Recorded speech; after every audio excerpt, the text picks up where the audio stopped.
खास बातचीत में आज हमारे संपादक अमित कश्यप ने बात की क्षत्रिय महासभा संपूर्ण भारत एवं विश्व के राष्ट्रीय संगठन मंत्री धर्मेंद्र सिंह से, जिनसे बात करने पर पता चला कि आखिर संगठन की नीतियां और उद्देश्य क्या है और किस तरह से ये संगठन अपने संगठन का विस्तार कर रहा है। वहीं उन्होंने सुशांत राजपूत मामले को लेकर भी खास बातचीत में बड़ा सवाल पूछा, जिस पर उन्होंने एक सरल जवाब दिया और कहीं ना कहीं सीबीआई को धन्यवाद भी दिया। देखिए एक खास बातचीत की विशेष रिपोर्ट।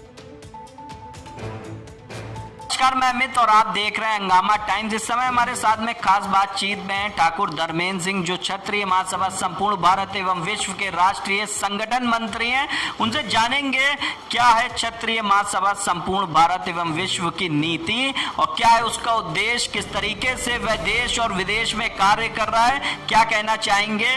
तो धर्मेंद्र जी, आपका खास बातचीत कार्यक्रम में बहुत बहुत स्वागत है और हमारे सभी दर्शकों को ये बताइए कि किस तरीके से जो आपका क्षत्रिय महासभा संपूर्ण भारत है उसकी नीति क्या, उद्देश्य क्या, क्योंकि कोई भी संगठन बनाया जाता है तो उसकी कोई भी नीति उद्देश्य के साथ में जन जन तक के पहुंचने के लिए लगातार क्या कहना चाहेंगे हमारे दर्शकों से, क्या है आपके संगठन की नीति और उद्देश्य। सभी से जय श्री राम, राजा रामचंद्र जी की जय। सबसे पहले मैं पूरे भारतवर्ष की जनता को ये बधाई देना चाहता हूँ। भगवान श्री राम के भव्य मंदिर का शिलान्यास हो गया है, जिसके लिए हम लोग 500 वर्षों से, लगभग 500 वर्षों से संघर्षरत थे। और विशेष रूप से इसमें हमारे क्षत्रिय समाज के पूर्वज, जिन्होंने कई युद्ध किए, अपने प्राणों की आहुति दी, आज वो शुभ दिन आया है।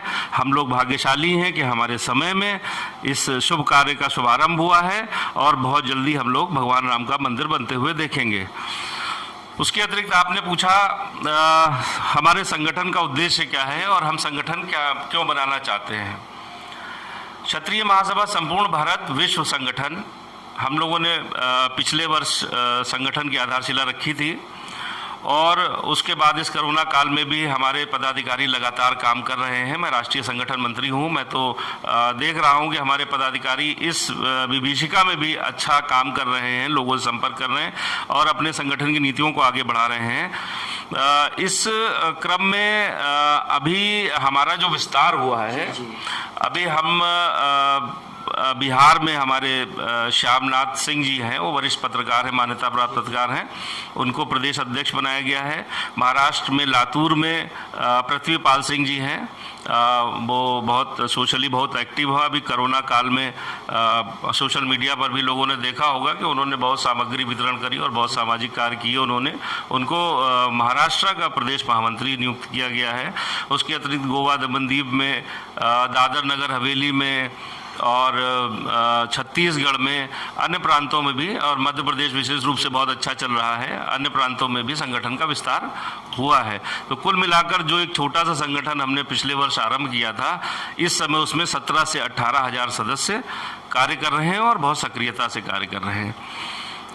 तो क्या लोगों के बीच में क्या बातें रखते हैं आपके संगठन के पदाधिकारी, किस प्रकार से जागरूकता लोगों के अंदर लाने का बड़ा काम कर रहे हैं। देखिए, क्षत्रियों के बारे में एक भ्रांति है लोगों की, क्षत्रिय हैं तो खाली लड़ाई लड़ेंगे या युद्ध करेंगे, या क्षत्रिय संगठन बना है तो खाली क्षत्रियों के लिए ही काम करेगा, ऐसा नहीं है। हम लोग राम राज्य की परिकल्पना पर काम कर रहे हैं। जैसे भगवान राम की सेना में समाज के सब वानर भी थे, भालू भी थे। कहने का मतलब ये है कि समाज के सभी वर्गों को लेकर भगवान राम ने इतना बड़ा युद्ध लड़ा था। और अगर आप उस समय को देखेंगे तो केवट भी उनके मित्र थे, शबरी भी उनकी भक्त थी, जो क्षत्रिय नहीं थे, लेकिन भगवान राम समाज को लेकर चले। उसी उद्देश्य को लेकर हम लोग भी समाज के सभी वर्गों के लिए काम करेंगे। ऐसा नहीं है खाली क्षत्रियों के लिए करेंगे, और सबको लेकर आगे चलेंगे। लेकिन जो हमारा मुख्य उद्देश्य होगा, जो आप आदिकाल से देखिए भारत के इतिहास को, तो क्षत्रिय समाज ने भारत देश की रक्षा के लिए अपने प्राणों की आहुति दी। चाहे वो मुगल रहे हों, चाहे तुर्क रहे हों, चाहे अंग्रेज रहे हों, चाहे जितने भी आक्रांता है, युद्ध क्षत्रियों ने किया। तो क्षत्रियों ने खाली अपने लिए नहीं किया, अपने समाज और अपनी प्रजा के लिए भी युद्ध किया। हमारा जो इतिहास रहा है, हमारे यहाँ 16 हजार क्षत्राणियों ने एक दिन में जौहर किया है। लेकिन हुआ क्या कि हम लगभग 800-900 वर्ष गुलामी में रहे। भारत देश गुलामी में रहा। हमारा जो मूल इतिहास था, आपने बिहार में देखा होगा नालंदा विश्वविद्यालय की लाइब्रेरी जला दी गई जो 1 वर्ष तक जलती रही। वो हमारा इतिहास, संकलित इतिहास था भारतवर्ष का, क्षत्रियों का नहीं था खाली, लेकिन उसको जला दिया गया। उसके बाद मुगल आए, मतलब इतिहास वही लिखता है जो जीवित रहता है। वो जीते, वो राजा बने, उन्होंने अपने मन से इतिहास लिखा। उसके बाद अंग्रेज आए, अंग्रेजों ने अपना इतिहास लिखा। उसके बाद सन 47 के बाद जब देश आज़ाद हुआ तो जो इतिहास था वो वामपंथियों के हाथ में चला गया। शिक्षा पद्धति अंग्रेजों के हाथ में चली गई। मैकाले शिक्षा पद्धति से हम आज भी पढ़ रहे हैं। तो हमारे देश का जो हमारा मूल इतिहास है उससे हम वंचित हैं। खाली क्षत्रिय समाज नहीं, समाज के सभी वर्ग अपने इतिहास से वंचित है। दलित समाज को भी गलत इतिहास पढ़ाया जा रहा है। हमारा उद्देश्य यही है कि हम गांव-गांव, तहसील-तहसील, घर-घर जाकर जो सही इतिहास है उस इतिहास को अपने आने वाली पीढ़ी को बताएं। इसके लिए हम लोग काम कर रहे हैं, जगह जगह बैठक कर रहे हैं। अभी कोरोना काल में चूंकि ज़्यादा मिलना संभव नहीं हो पा रहा है तो सोशल मीडिया के माध्यम से कर रहे हैं, वर्चुअल मीटिंग कर रहे हैं, ऑडियो मीटिंग कर रहे हैं। हमारा जो इतिहास है, हम सही तथ्यों के साथ अपने सही इतिहास को, अपने गौरवशाली इतिहास को अपने क्षत्रिय समाज के बच्चों को देंगे ताकि वो अपने इतिहास को जान के गौरवान्वित महसूस कर सकें। एक विशेष रूप से मैं आपको एक बात बताऊंगा, अगर आप इतिहास पढ़ेंगे तो क्षत्रियों को उन्हीं चैप्टर को पढ़ाया जाता है जिसमें क्षत्रिय योद्धा की पराजय हुई। किसी आक्रांता से हम 17 बार जीते, वो इतिहास में नहीं पढ़ाया जाता है। हम 18वीं बार अगर हारे हैं तो इतिहास में वो पढ़ाया जाता है। महाराणा प्रताप इतने युद्ध जीते, कोई इतिहास में नहीं पढ़ाया जाता है।